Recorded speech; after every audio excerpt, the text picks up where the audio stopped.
On connaît la célèbre définition que donne Peter Drucker du business. Il s'agit de créer un client, si bien que les deux fonctions indispensables d'une organisation sont l'innovation et le marketing.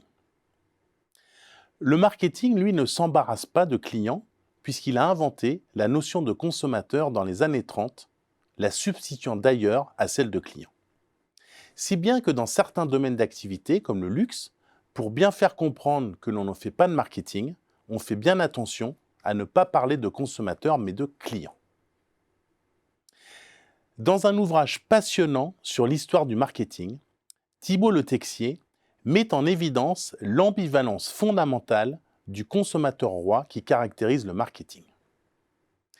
Il s'agirait tout à la fois d'offrir à ce fameux consommateur ce qu'il demande, tout en faisant en sorte qu'il demande ce qu'on lui offre. Ce cercle tautologique, qui tente d'articuler tant bien que mal deux types de rationalité, explique l'usage immodéré de l'oxymore. Qu'il s'agisse de la célèbre fabrique du consentement d'Edward Bernays, célèbre neveu de Freud et promoteur des techniques de manipulation de l'opinion publique en démocratie, ou encore de la non moins fameuse stratégie du désir d'Ernst Dichter, instigateur des études motivationnelles dans les années 50, que l'on pense qu'il faut apprendre au consommateur ce qu'il veut, ou que l'on affirme comme Bernays que dans une démocratie, le public veut théoriquement et concrètement être conduit là où il veut aller, on n'échappe guère au cycle de la causalité réciproque. Et l'idée fondamentale de ces experts est que les besoins et les désirs sont plastiques. Si on ne peut les créer de toutes pièces comme on peut l'entendre ici et là, on peut néanmoins les susciter, les orienter, voire les libérer.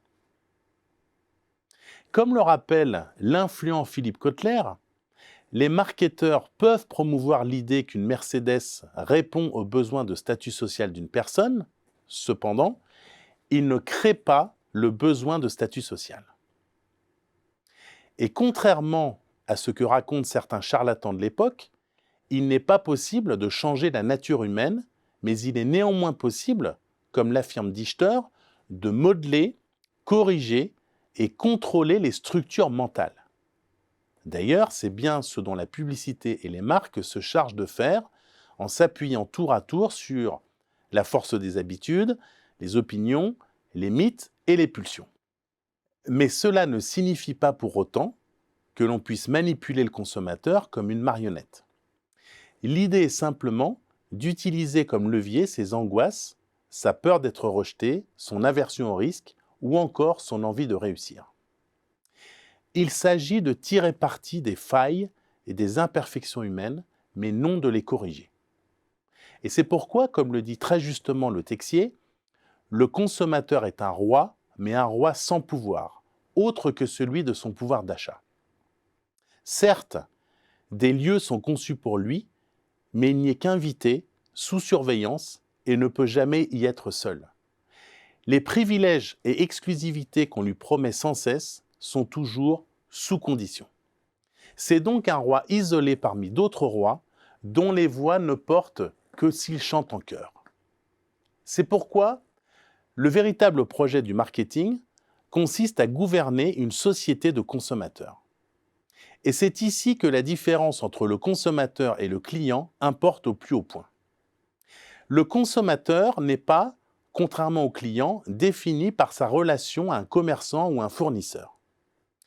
Il n'existe que dans un face-à-face avec des produits qui s'adressent à lui sur les linéaires des grandes surfaces. Mais si le consommateur est une création du marketing, il n'est pas pour autant sa chose. Il est autonome, contrairement au client, qui pâtissait de relations de dépendance et de loyauté à l'égard du marchand qui lui servait des produits achetés au comptoir. Plutôt que de parler du pouvoir du client, le fameux Customer Empowerment, il faut plutôt parler d'un pouvoir serviteur. Le marketing atteint sa pleine efficacité en se mettant ou en faisant semblant de se mettre au service de ses sujets.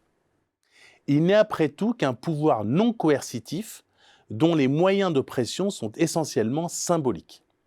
Il s'agit d'un art de gouverner singulier qui mobilise l'influence, la persuasion, la séduction et la tromperie. Et comme le rappelle le Texier, on a connu pouvoir plus oppresseur.